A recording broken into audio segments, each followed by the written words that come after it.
who I have made very popular. He's an extremely popular prime minister, and I'm very honored to do it because I liked him right from the beginning. I've liked him, and we've had a good relationship. We have some natural conflict, but we will probably work that out. But we've had a very strong relationship, and your hosting of the various countries that showed up, that was a beautiful job you did, and I appreciate it very much. We're going to be talking about trade. We're going to be talking about a lot of different things. We'll certainly be talking about Gaza. We're in very serious negotiations to, I guess you could say, depending on the way you count, 3,000 years. You could say 500 years. You could say, but that it's been raging for a long time. And I think there's a possibility that we could have peace in the Middle East. It's something even beyond the Gaza situation. We want a release of the hostages immediately, etc. And so our team is over there now. Another team just left, and other countries, literally every country in the world has supported the plan. Yep. I don't think there's anybody that hasn't, actually, not that I've seen. But there's a real chance that we could do something. So you may have some questions on that later. But in the meantime, we'll spend some time and we'll make some deals and we'll do some things that are good for both of our countries. And Mark, it's an honor to have you. Thank you very much. Thank you very much, Mr. President. If I may, you kindly hosted me and some of my colleagues a few months ago, and I said at the time, you are a transformative president. And since then, the transformation in the economy, unprecedented commitments of NATO partners to defense spending, peace from India, Pakistan through to Azerbaijan, Armenia, disabling Iran as a force of terror, and now, and I'm running out of time, but this is in many respects the most important. The what merger you created of Canada no, and the what United you States. That wasn't where I was going. I would no, but on this solemn day of commemoration of the October horrific attacks of October 7th, for the first time in decades, hundreds of years, thousands of years, this prospect of peace that you've made possible. Canada stands foursquare behind those efforts, and we'll do whatever we can to support Very them. nice. Yeah. Thank you very much. Any questions? Is there any, what would it take for you to drop or lower your tariffs on Canadian sectors, including aluminum and steel? Well, we're going to be talking about that with the Prime Minister. We'll be talking about tariffs. We'll be talking about a lot of that, but that's for a little bit later on. Has the Prime Minister I want to just acknowledge our great ambassador. Is he doing a good job? He's doing a good job. Otherwise, I'll get him out of there so fast.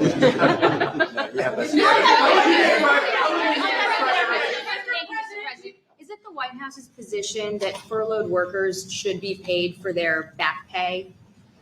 I would say it depends on who we're talking about. I can tell you this, the Democrats have put a lot of people in great risk and jeopardy, but it really depends on who you're talking about. But for the most part, we're going to take care of our people. There are some people that really don't deserve to be taken care of, and we'll take care of them in a different way. Okay? Thank you. In your opinion, why has Canada and the United States failed to reach an agreement up until now? Well, it's a complicated agreement, more complicated maybe than any other agreement we have on trade, because, we have natural conflict. We also have mutual love. We have great love for each other. I love this. I love Canada and the people of Canada. And Mark feels the same way about here. The problem we have is that they want a car company and I want a car company, meaning the U.S. wants a car company. And they want steel and we want steel. So in other countries, they're very far away. And there's no problem. You can compete and you can do. We don't like to compete because we sort of hurt each other when we compete. And so we have a natural conflict. It's a natural business conflict. Nothing wrong with it. And I think we've come a long way over the last few months, actually, in terms of that relationship. So when it comes to trade, the United States was always giving everything. They gave everything to Canada. They would let car companies leave here and go to Canada. But that hurts the United States. And, other presidents didn't see that. They weren't business oriented. They might have been good politicians in some cases, not in all cases. They were bad at both. But it's a very natural conflict, and it's something that we're working out. Canada has offered a lot of compromise this summer Are you willing today to offer some compromise to Canada, maybe on steel and aluminum? But we made compromise, and we've made some compromise even on steel. But, we have the same basic authority and the same basic. This could be also a little bit of a conflict with other countries all over the world on steel, because we want to make our own steel. We don't want to bring steel in for the most part, but we will bring it in, and we do bring it in. We continue to bring it in from Canada, but there is a tariff to pay. And I think that would be a normal thing to say, but we've come a long way. I think, Howard, we can truly say, do you want to make a comment on that? Well, I think the opportunity to work together, but as you've said, there's conflict. Why do we make cars in Canada? You've called that out, and you've addressed that. So there are places we should work together, and there are places that we have natural conflict. It's a tough situation because we want to make our cars here. At the same time, we want Canada to do well making cars. So we're working on formulas, and I think we'll get there. Canadians are refusing to go to the U.S. The numbers are down like 23% in the first 7 months of the year. What do you say to Canadians that don't want to go to the U.S. now because of your 51st state talk, because of the trade war, the tariffs, and the fear of also Look, I taking understand that, and Americans don't want to buy cars that are made in Canada. We have the same conflict. So there isn't. It's something that will get worked out. There's still great love between the two countries, but American people want product here. They want to make it here. Detroit was emptied out and moved to Canada, moved to Mexico, moved to other places, not just Canada, and now they're all moving back. They're moving back. We have. Right now, I was just telling Mark, we have 17 trillion, but it's really much higher. That was as of a couple of months ago. We have over $17 trillion being invested now in the United States. As an example, Biden, he was the worst president we've ever had, but they had less than 1 trillion in 4 years.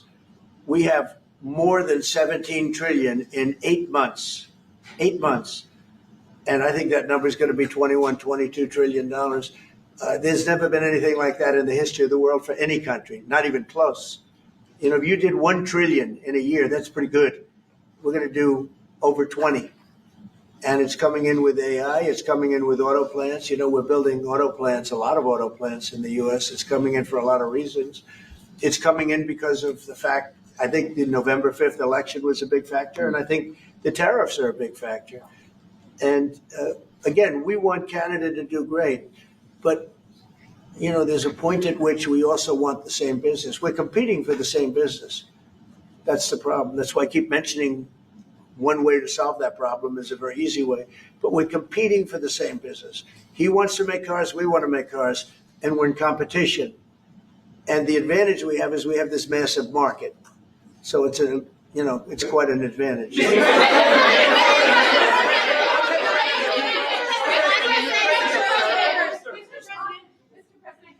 About Portland for a second. Are you planning to invoke the Insurrection Act?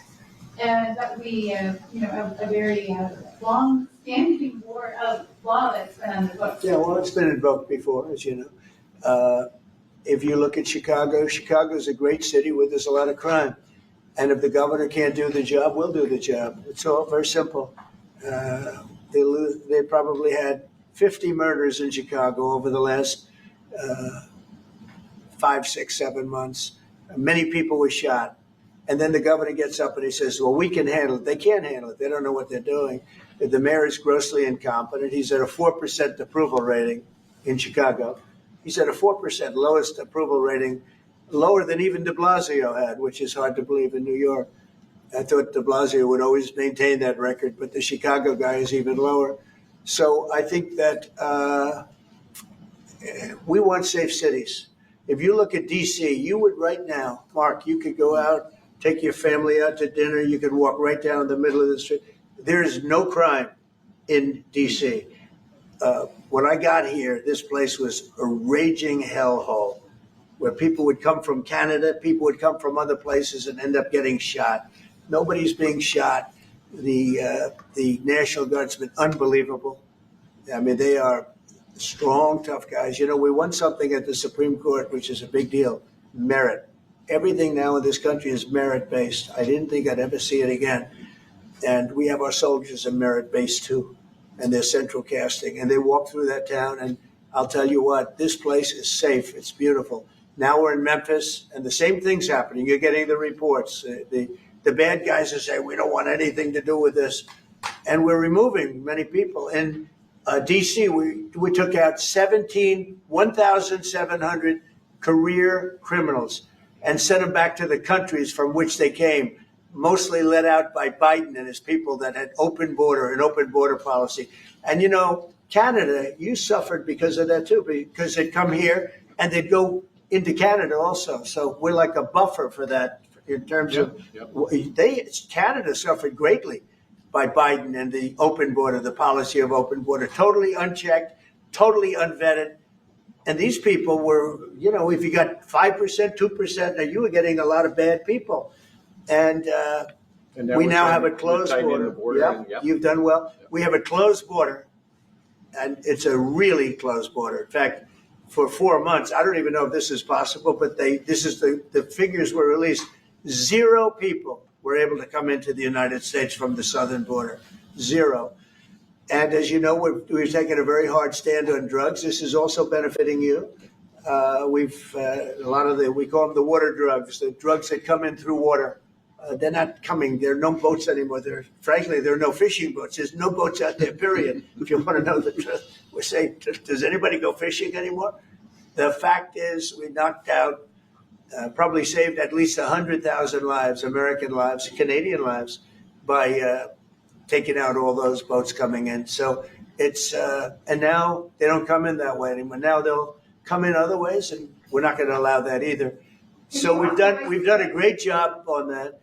But on crime, Chicago's a great city, but you can't be a great city if you have murders and if you have a lot of problems, and they do. And they have an incompetent policy, just like they had open border policy. Anybody could come in. They came in from prisons. They came in from mental institutions, drug dealers. They came in from all over the place, and we don't have that anymore. This country is becoming we're a very strong country. Look, financially speaking, I would say that because of the tariffs, because of the election, because of the policy, because of the great, big, beautiful deal, it's what I added the word great because it really is. It's the biggest bill ever passed in the history of our country. We don't need another bill. It's the biggest tax cuts, when you think no tax on tips, no tax on Social Security, no tax on overtime for the people. But far beyond that, what it does is incentivizes auto plants and AI and all of the things that nobody's ever passed a bill like it. We don't need another bill. We don't need any more bills. I said, let's get it all at once. I was greatly helped by our Speaker, Mike Johnson, and by the Senate. I'll tell you what, John Thune's both of those guys have been incredible. And we got a bill passed that I said, let's see if we can get it all done. Because these Democrats are like insurrectionists, okay? They're so bad for our country. Their policy is so bad for our country. I said, let's see if we can get it all done and everybody said it's not doable because it's the biggest bill ever passed in the history of our country. And we got it all done. We don't need anything else. We got everything we want. And now, because of that, that's a big reason why the companies are coming in. 1 year depreciation, 1 year write-off, 1 year expensing. Nobody's ever seen anything like it. So they're coming in from all over the world. But to have a great country, you can't have crime. And we don't have crime, but we have cities where there's tremendous crime. And Chicago's one of them. And if the governor can't straighten it out, we'll straighten it out. Thank you. A question for the president. Mr. Prime Minister, I'd like to know how come the UK and the European Union have succeeded to sign deals and bring the tariffs down, and Canada still hasn't been able to do the same? Yeah, because they're not located right next to each other. It makes it, in many cases, it's much better and easier. But yeah, and if I may, let's be clear about the relationship as it stands right now. We are the second largest trading partner of the United States. We do a lot of trade going across the border where we're cooperating, first thing. Secondly, we are the largest foreign investor in the United States. $500 billion in the last 5 years alone, probably $8 trillion in the next 5 years if we get the agreement that we expect to get. Thirdly, there are areas, as the president just said, where conflict, maybe not so much conflict, we compete. There are areas where we compete, and it's in those areas where we have to come to an agreement that works. But there are more areas where we are stronger together, and that's what we're focused on. And we're going to get the right deal for America, right deal, obviously, from my perspective, for Canada. So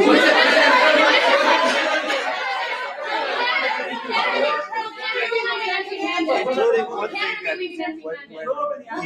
wait.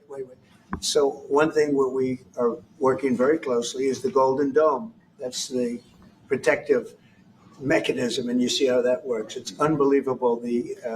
Ronald Reagan wanted to have it, and at that time they didn't have the technology, and even close to the technology. But he was advanced, and we'll be working together on a Golden Dome for the two countries, and it's something that I think is going to be very important, especially when you look at the world, you look at what's happening. We want to have that protection. It's really amazing. The technology is unbelievable. Mr.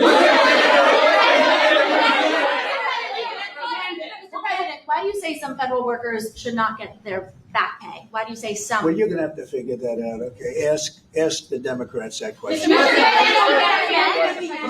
President, just to follow up there, I mean, the law says that when the government is reopened, that workers will receive their back pay. So are you going to defy the law there, or what are you hoping? I follow the law, and what the law says is correct, and I follow the law. Mr. President, will Canada be leaving empty-handed, or will will Mr. Carney be leaving Washington with a deal on tariffs? I think they're going to be very happy. We have a lot of things that we're working on that people don't talk about. They talk about,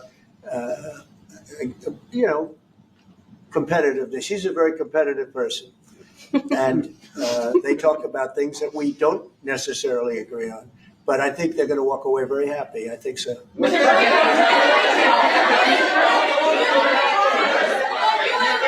President, on all your trade deals that you've signed, there's been a minimum tariff that countries have got. When USMCA gets renegotiated, do you want a minimum tariff on goods between Canada and the U.S.?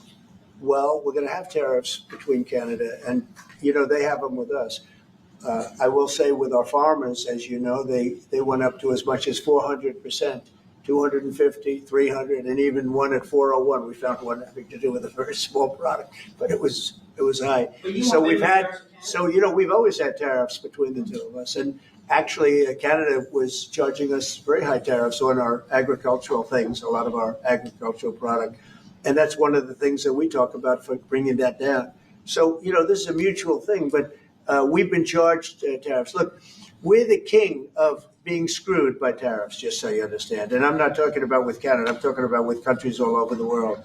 When you look at Europe, when you look at China, when you look at all of the almost every country charged the U.S., we didn't charge them because we were led by stupid people in many cases. Stupid people. They took advantage of our country.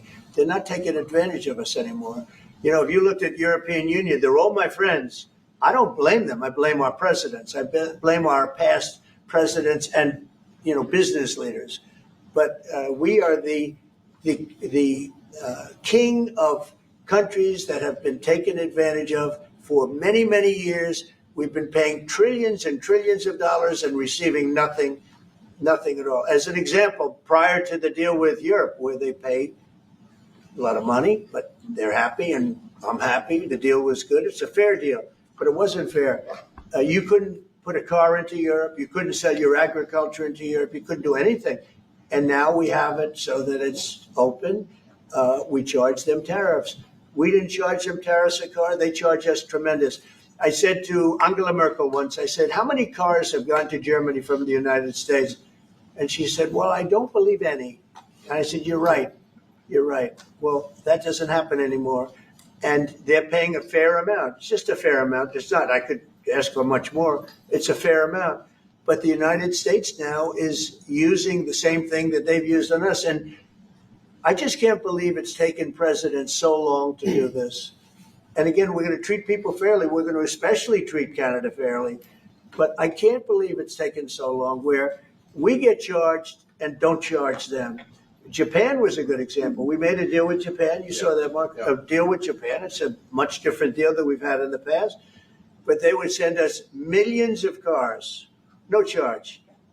We weren't allowed to send them cars. We sent them no cars.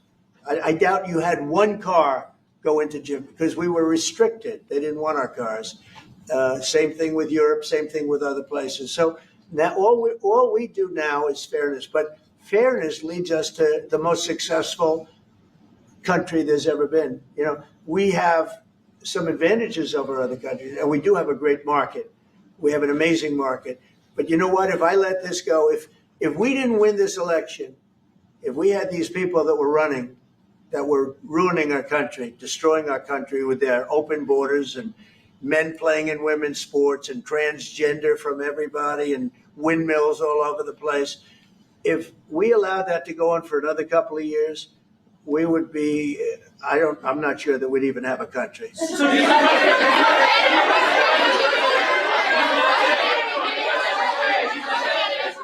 Want free trade going forward with Canada? Mr. President, how do you see this?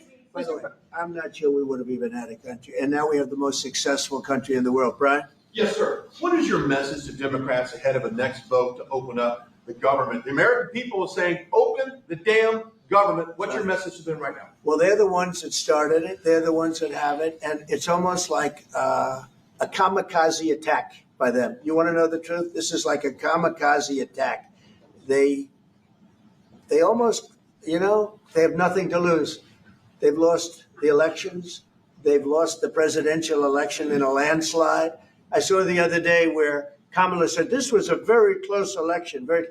This was one of the biggest sweeps that anybody's ever had. Won the popular vote by millions, won the electoral college by a massive amount. They said, if I got 270, that would be great. But I got, I think, 312 or 315, and they got 220. So, you know, we won that. But we won counties. The big thing is counties. So out of all of the counties, thousands and thousands, we got 2,500. They got 525. It was a landslide. And we listened. Oh, yes, it was close. It was one of the greatest victories ever. And it was a mandate to do what we're doing. And I hope, and Mark wants this as much as I do, we are very close to making a deal on the Middle East that will bring peace to the Middle East. After all of these years of millions and millions, tens of millions of people being killed, there's a chance to bring peace to the Middle East. In addition to that, I made 7 other deals, and they're, you know, great. And we're, you know, things are happening with respect to Russia, Ukraine. That's one that last week, Mark, 7,812 people were killed. Soldiers, mostly soldiers. But 7,000, more than 7,000, almost 8,000 soldiers were killed. It's a crazy thing. I thought that would have been one of the easy ones. I get along very well with Putin, and I thought that would have been, I'm very disappointed in him because I thought this would have been an easy one to settle, but it's turned out to be maybe tougher than the Middle East. We'll see what happens with the Middle East.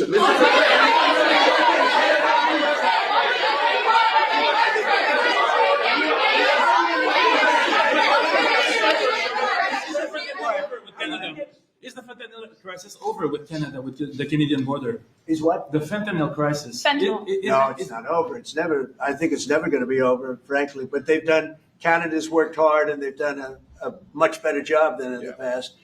We have very few people coming in through our southern border too. We've worked with Canada and we've worked with Mexico, so we've made it a lot better.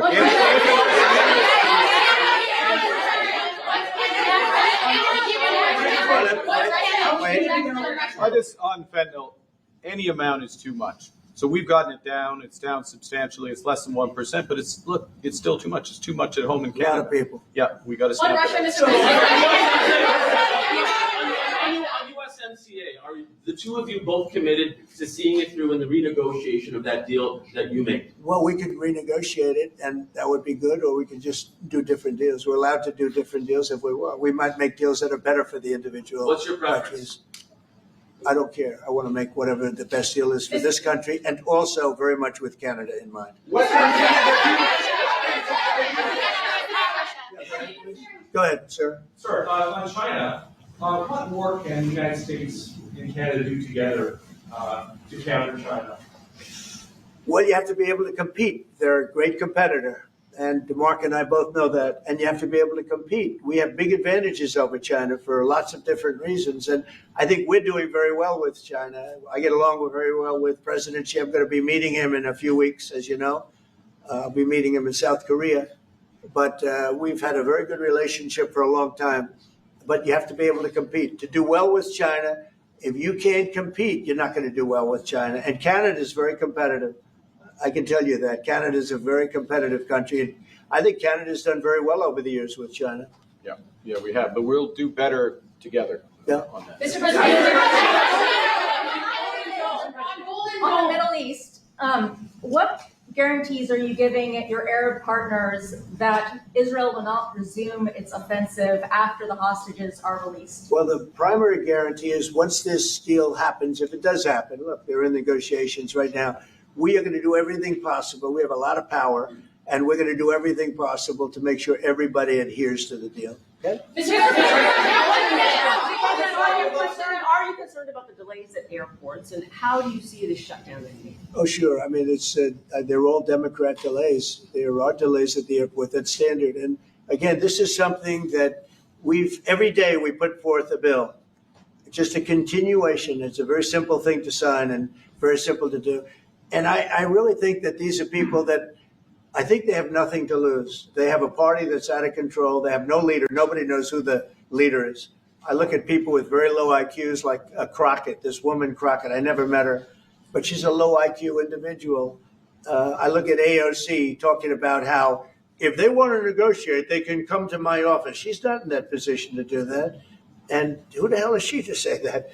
And then I watch Nancy Pelosi not knowing what to do. I watch their leadership. Look, Schumer is petrified of primary because he's not going to win probably against anybody in a primary. You know, Schumer did the right thing, but he handled it badly originally a year ago. He did probably the right thing, but he handled it badly. I think Schumer is incapable of making a deal. They are a mess. They're a party that has no leadership. They have, and they have no policy. You know, I think we have great leadership, but we also have great policy. We have strong borders. We have no men and women's sports. Basic things. We're not going to take your child away and change the sex of your child. We're not going to do things like that. What they're doing to the country is so incredible. And they got away with it with all their woke crap, and now it's stopped. And we have a country that's based on common sense and strength and intelligence. I mean, we have the United States of America, and I say it all the time. Other leaders have told me this. Mark hasn't yet, but I think he would. A year ago, we were a dead country, and now we are the hottest country anywhere in the world. Maybe Canada. I'll give Canada, but because I do like Canada. But you know, we're the hottest country in the world right now. There's never been a country that has the kind of money coming into it. There's never been anything like this. There's never been a country that if you take $1 trillion, that would be unbelievable. We're going to have over $20 trillion invested in this country.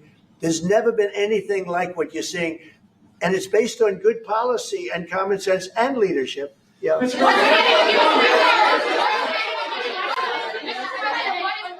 Mr. President, what is Canada giving you in return? If you say Mr. Carney's going to be leaving Washington happy, what's Canada giving you in return? Well, you'll find out, but I think the people of Canada, they will love us again. Most of them still do. But if you say only 25%, I assume a lot of them, I think they love us.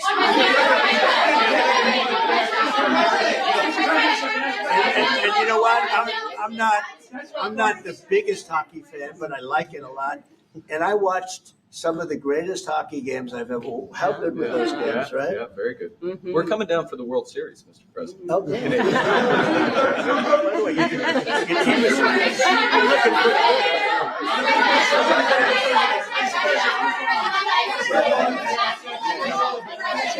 President, will you sign a trade deal with Canada that doesn't include supply managed goods like dairy, for example? If the federal government said that's off the table. table. Well, it would include dairy. I mean, it's going to include everything. We'll do a conversation. Have you identified programs to eliminate under this shutdown? Oh, sure. Sure. Which ones? We have a lot, I'm not going to tell you, but we'll be announcing it pretty soon. But we have a lot of things that we're going to eliminate and permanently eliminate. You know, one of the things that we have is some advantage, you could say, but because of the shutdown, which I think they made a big mistake, we're able to take out billions and billions of dollars of waste, fraud, and abuse, and they've handed it, on a silver platter. And Russell Vogt, he's a serious person, very serious person, and he's sitting there and he's getting ready to cut things. And this is something that was handed to us by, I assume, Schumer. I just don't know if Schumer has any power anymore. I look at your leadership. I don't know who to speak to. I'll tell you what, I'm getting calls from Democrats wanting to meet. I never even heard their names before, and they're claiming to be leader. The Democrats have no leader. They remind me of Somalia, okay? And I met the president of Somalia. I told him about the problem he's got. I said, you have somebody from Somalia who's telling us how to run our country. She's from Somalia. He said, would you like to take her back? He said, no, I don't want her. Okay, So you know what? We're workers, are you talking about? Say it again. How many permanent jobs are you talking about to eliminate? Well, I can tell you, I'll be able to tell you that in 4 or 5 days if this keeps going on. If this keeps going on, it'll be substantial. And a lot of those jobs will never come back. But you're gonna have a lot closer to a balanced budget, actually. Is there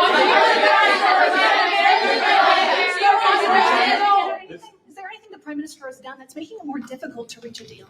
Say it? Is there anything that the Prime Minister has done that's making it more difficult or easier to reach a deal? No, I think he's a great Prime Minister. I mean, he could represent me anytime. I will tell you, I'm not saying that. No, he is very strong, very good leader. He's a nice man, but he can be nasty. He can be very nasty. Maybe as nasty as anybody. How? I think Canada, let me put it this way. I can tell you this because I deal with lots of leaders all over the world. He is a world-class leader. He's a man that knows what he wants. And I'm not surprised to see that he won the election and won it substantially. And I would think he's more popular now.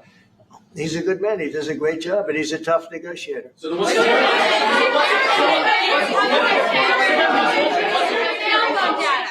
what's holding things up? If he's a great man and you want to do a deal with Canada, why aren't you? Because I want to be a great man too.